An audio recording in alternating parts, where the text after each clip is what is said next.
أَمْ تُرِيدُونَ أَن تَسْأَلُوا رَسُولَكُمْ كَمَا سُئِلَ مُوسَى مِن قَبْلُ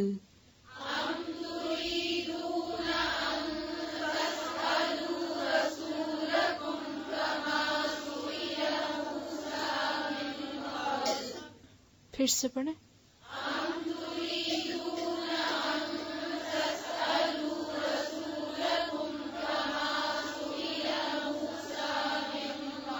ان تسألوا،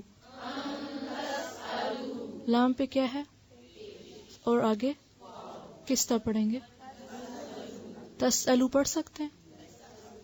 نہیں، تسألو، اس کو تسألو بھی نہیں پڑھیں گے، تسألو رسولکم. اور کما کے الف پر مد ہے نہیں، تو اس کو کما سئیلا نہیں پڑھیں گے. سئیلا، سئیلا، نہ زیر کو لمبا کھینچنا نہ زبر کو. کس طرح پڑھیں گے اس لفظ کو؟ اب دوبارہ سے پڑھیں اس آیت کو اور پوری توجہ سے کہ زبر زیر کو لمبا نہیں کھینچنا. جی.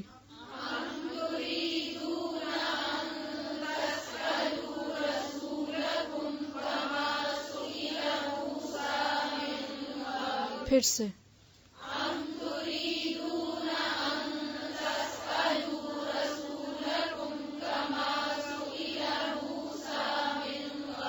سئیلا، پھر سے کما سئیلا.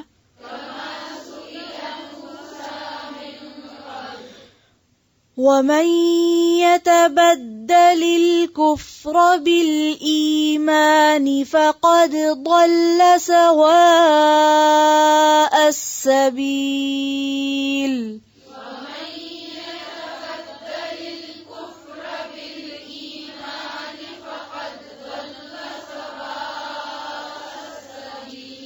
وَمَن يَتَبَدَّلِ الْكُفْرَ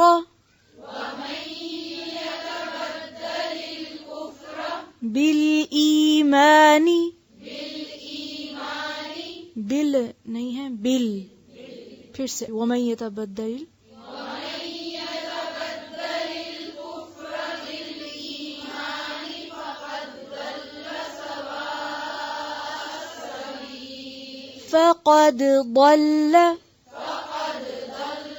فقد ضل سواء السبيل.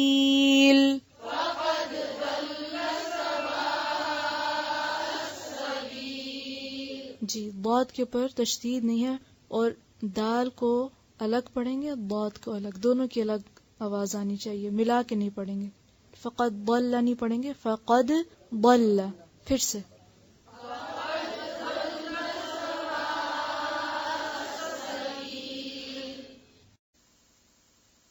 ام تریدون، یا تم چاہتے ہو، ان تسألو کہ تم سوال کرو. تسألو کا روٹ کیا ہے؟ سین حمزہ لام، سألا سوال کرنا، پوچھنا. رسولکم اپنے رسول سے، کما جیسا کہ سئلا سوال کیے گئے، سیم روٹ ہے. موسیٰ علیہ السلام، من قبل اس سے پہلے. ومن یتبدل، یتبدل کا روٹ کیا ہے؟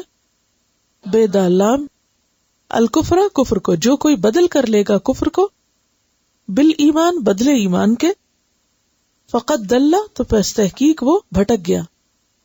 دل دعاد لام لام، سوا السبیل سیدھے رستے سے. سوا کا لفظ جو ہے سین واو یہ اس کا روٹ ہے، تو اس کا معنی ہوتا ہے سیدھا. السبیل سبیل کا لفظ جو ہے اس کا روٹ ہے سین بے لام. سبیل کا معنی راستہ اور سوا کا مطلب سیدھا، یعنی وہ راستہ جو ہر طرح کے کفر اور گمراہی سے پاک ہو، جس سے انسان بھٹکے نہ. اب آپ دیکھیے کہ سوا کا کیا معنی ہے؟ برابر لفظی معنی ہے نا، برابر، ہموار، یعنی اسٹریٹ. سبیل راستہ، مطلب کیا ہے؟ بالکل سیدھا سیدھا جانے والا، جس میں کوئی ادھر ادھر نکلنے والی بات نہیں، پگ ڈنڈیوں پہ نہیں جانا، سیدھا سیدھا اسٹریٹ. جیسے صراط مستقیم تھا نا، اسی طرح سوا السبیل دوسرا ایکسپریشن ہے. ام تریدون، یا تم چاہتے ہو، ان تسألوا رسولکم، کہ تم اپنے رسول سے سوال کرو، کما سئل موسیٰ من قبل، جیسا کہ اس سے پہلے موسیٰ علیہ السلام سے سوال کیے گئے تھے. ومن یتبدل الکفر بالایمان، اور جو ایمان دے کے کفر لے گا، فقد ضل سواء السبیل، وہ تو پھر سیدھے رستے سے ہی بھٹک گیا. اب آپ دیکھیے اسی حاسد کی نفسیات کا ایک اور رخ، ایک اور طریقہ، اور وہ کیا کہ جب یہ لوگ مسلمانوں کے دل میں آ کے شکوک و شبہات ڈالتے تھے قرآن کے بارے میں یا آپ کے بارے میں، اور ان کو اکساتے تھے کہ جاؤ یہ پوچھ کے آؤ اپنے نبی سے، ان سے یہ سوال کرو، اور پھر کئی بھولے بھالے مسلمان ان کی باتوں میں آ بھی جاتے تھے، وہ ورغلاتے تھے تو وہ بھی ویسی سوچنے لگ جاتے تھے. اچھا، پھر وہ کیا کرتے تھے، آپ صلی اللہ علیہ وسلم کے پاس آ کر وضاحت طلب کرتے تھے کہ ہم نے یہ ذرا سنا ہے، آپ ذرا اس کا جواب دے دیجئے، ہم نے آپ کے بارے میں یہ سنا ہے، آپ ذرا ہمیں واضح کر دیجئے کہ کیا ایسے یہ بات، ہم نے قرآن کے بارے میں ایسا سنا ہے، ذرا ہمارا ذہن صاف کر دیجئے، اور یہ حکم ایسا کیوں آ گیا، اور یہ آیت منسوخ کیوں ہو گئی، اور وہ بات جو پہلے آپ بتاتے تھے اب وہ کیوں نہیں بتاتے. تو اس کا جواب دیا جا رہا ہے، یعنی ان ساری حرکتوں کے بارے میں وضاحت کی جا رہی کہ یہ تم کر کیا رہے ہو. ام تریدون ان تسألوا رسولکم، تم بھی وہی کام کرو گے جو انہوں نے خود کیا، بنی اسرائیل نے جو معاملہ انہوں نے اپنے پیغمبر کے ساتھ کیا، اب وہ تمہیں بھی وہی کچھ سکھا رہے ہیں اور تم ان کی باتوں میں آ کے تم بھی وہی کچھ کرو گے. یعنی وہ خود ایسے نہیں تھے، لیکن منفی پروپیگنڈے کی وجہ سے، یہود کے نیگیٹو پروپیگنڈے کی وجہ سے مخلص مومن بھی، کہتے ہیں نا مومن بھولا بالا ہوتا ہے، تو بعض اوقات باتیں سن کے وہ ایسی سوچنے لگ جاتے تھے، اچھا ہاں ذرا یہ تو پوچھ کے آئے آج. اب کیا ہوتا، اللہ تعالیٰ فرماتے ہیں اے اہل ایمان، تم بھی وہی کچھ کرنے لگ گئے جو انہوں نے اپنے پیغمبر سے کیا. اور اگر تم نے اپنے دین پہ شک کیا اور اس شک کی وجہ سے اس رستے کو چھوڑ دیا اور ان کے طریقے کو اختیار کر لیا تو بھٹک گئے تم. وَمَن يَتَبَدَّلِ الْكُفْرَ بِالْإِيمَانِ، یہاں کفر کیا اور ایمان کیا ہے؟ یعنی جو اللہ تعالیٰ نے حکم دیا ہے اس کو ایز اٹ از لے لینا، مان لینا، کیا ایمان، اور اس پر اعتراض کرنا اور اس میں حجت بازی کرنا اور اس کا مذاق اڑانا یا اس میں شک کرنا، یہ کیا ہے؟ کفر. یعنی تم سیدھے سادے احکامات کو ماننے کی بجائے، اس اللہ کی کتاب کو، اللہ کی بات ماننے کی بجائے اس میں تم ادھر ادھر کی بحثیں کرو گے، اعتراض کرو گے، شک کرو گے. تو اگر ایسا کرو گے تو نتیجہ کیا ہوگا؟ فقد ضل سواء السبیل، ایسا شخص سیدھے رستے سے بھٹک گیا، وہ ادھر ادھر نکل گیا. ہمیشہ جو شخص اصل بات کو چھوڑ کر irrelevant باتیں کرتا ہے، اصل مقصد کو بھول کر غیر متعلقہ کام شروع کرتا ہے، جو کرنا چاہیے وہ چھوڑ کر غیر ضروری چیزوں میں پڑتا ہے، وہ کبھی منزل تک نہیں پہنچ سکتا. مثلاً آپ کچھ خریدنے بازار گئے، رستے میں آپ کو بڑی خوبصورت کوئی دکان نظر آ گئی، آپ اس میں گھس گئے، اچھا مجھے تو یہ بہت اچھا لگ رہا ہے، چلو یہ خرید لیتے. وہ دیکھنے لگ گئے، اچھا پھر باہر نکلے تو کہا اچھا میں لینے کیا آیا تھا.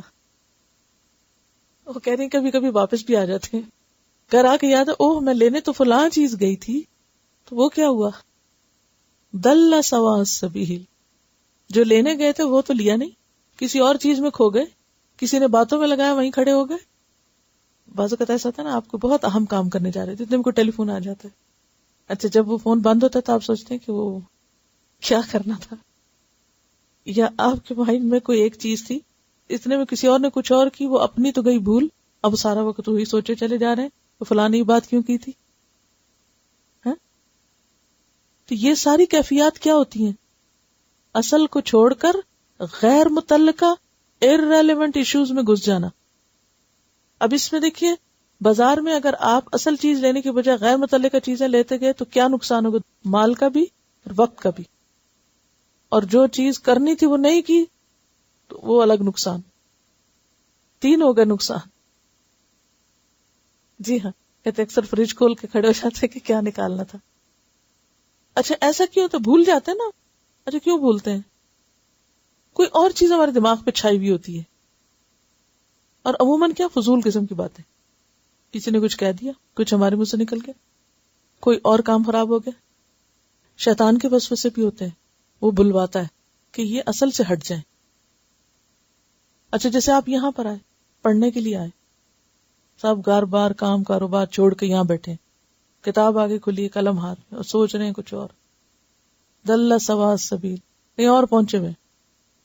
جب بھی انسان غیر متعلقہ چیزوں میں پڑتا ہے تو اصل چیز متاثر ہوتی ہے، اصل ذمہ داری ادا نہیں ہو سکتی. کیونکہ وقت تو محدود ہے نا، کہ نہیں؟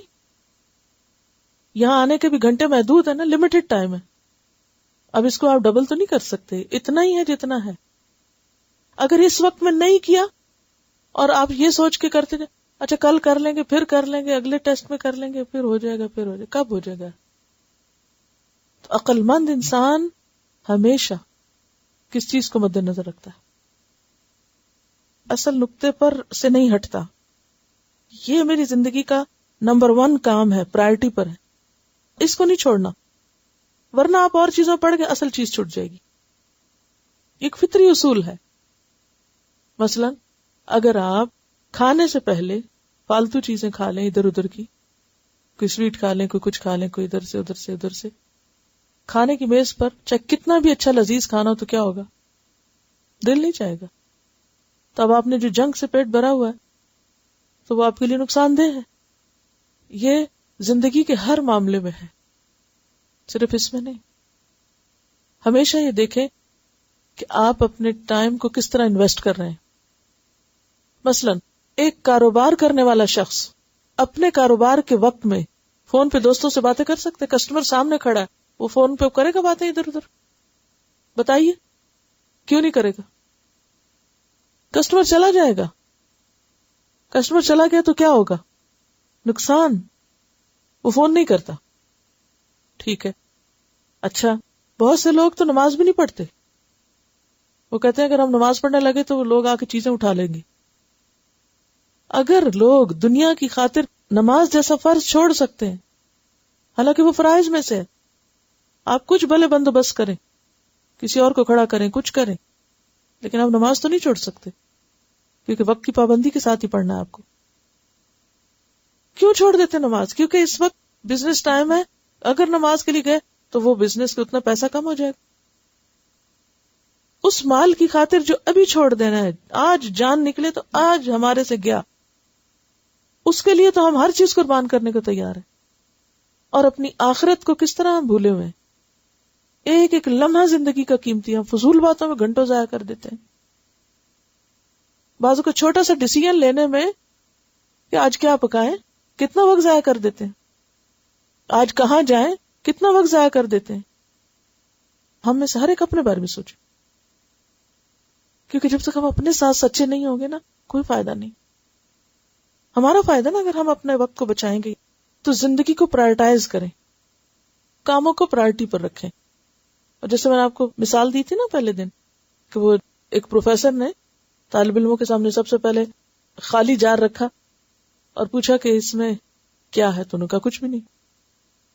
اس نے دراز سے پتھر نکالے بڑے بڑے، وہ ڈالے تو کہا کیا یہ بھر گیا؟ انہیں اوپر تک بھر دیے پتھر. کہاں بھر گیا؟ اس کے بعد اس نے بجری نکالی، وہ ڈالی تو کہا بھر گیا؟ تو کچھ لوگ ہاں بھر گیا. پھر اس نے ریت نکالی اور وہ ڈالی، ہلا جلا کے کہا بھر گیا. پھر اس کے بعد اس نے پانی ڈالا تو کہا ہاں اب بھر گیا. اس نے کہا بھرا ہوا تو پہلے بھی تھا، ایئر نہیں تھی اس میں. اب آپ چاہیں تو اپنا جار ایئر سے بھر کے رکھیں، چاہے تو پتھروں سے بھر لیں، چاہے تو بجری سے، چاہے تو ریت اور پھر پانی. یعنی نقطہ نظر کا فرق ہے نا. آپ فضول کام کر کے، کچھ نہ کر کے آپ بڑے خوش ہیں ہم بہت کچھ کام کر رہے ہیں. کچھ لوگ چھوٹے موٹے کام کر کے یا جو بڑے بڑے چند ایک کام کر کے تھے ہم بڑی اچھی زندگی گزار رہے ہیں. یہ سب دھوکا ہے. ہم سب کو اچھی طرح سوچنا چاہیے کہ جو کچھ ہم کر رہے ہیں کیا یہی کافی ہے ہمارے لیے؟ اس سے زیادہ ہم نہیں کر سکتے. چند کام کر کے ہم سمجھتے ہیں ہم سارا دین کا کام کر چکے. نہیں، کافی نہ سمجھا کریں. ابھی بجری بھی آ سکتی ہے، ابھی ریت بھی آ سکتی ہے، پانی بھی، کیونکہ ہمیں تو آخرت میں یہ لے جانی ہے پونجی. خالی لے جائیں جار، یہ سوچ کے یہ بھی تو بھرا ہوا ہوا سے، خالی نہیں لے جانا. تو یہاں پر بنیادی طور پر آیت میں کس چیز سے روکا جا رہا ہے؟ غیر متعلقہ باتوں اور غیر متعلقہ چیزوں سے جن کا کوئی فائدہ نہیں. irrelevant چیزوں کو نکال بار کرو. جیسے آپ گھر میں سبزی لاتے ہیں پکانے کے لیے، کیا حصہ پکاتے ہیں؟ سب کچھ. غیر ضروری چیزیں چھلکے ولکے اتار پھینکتے ہیں. بالکل اسی طرح اپنی زندگی سے بھی غیر ضروری کام نکالیے، اور اسی طرح دین کے معاملے میں بھی غیر ضروری چیزوں سے پرہیز کیجیے. اللہ تعالیٰ فرماتے ہیں ام تریدون، اے مسلمانوں کیا ہو گیا تم کو، ان کی باتوں میں آ کر تم چاہتے ہو ان تسألوا رسولکم، کہ تم اپنے رسول سے پوچھتے رہو، کما سئل موسیٰ من قبل، جس طرح پہلے انہوں نے موسیٰ علیہ السلام کا حال کیا تھا، غیر متعلقہ باتیں پوچھی تھی. موسیٰ علیہ السلام سے انہوں نے کیا کیا پوچھا تھا؟ گائے کا واقعہ تو ابھی ریسنٹلی آپ پڑھ ہی چکے ہیں. ایک حکم، بال کی کھال اتارنے لگے، کیا رنگ ہو، کیا اس کا عمر ہو، کیا جسم ہو، وغیرہ وغیرہ. پھر اور کیا پوچھا تھا انہوں نے؟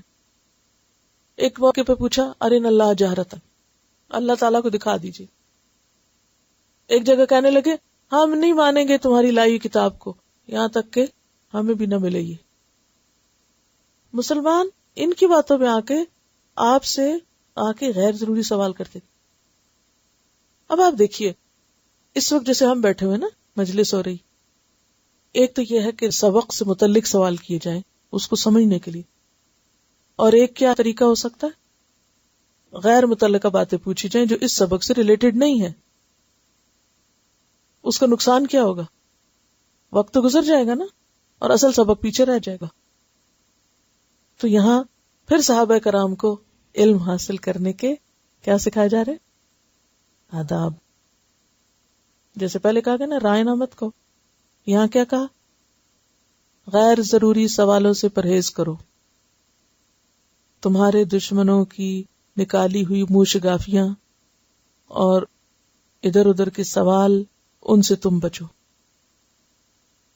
یاد رکھیے سوال کرنا منع نہیں ہے، یہاں یہ نہ سوچے کہ سوال کرنا منع ہے.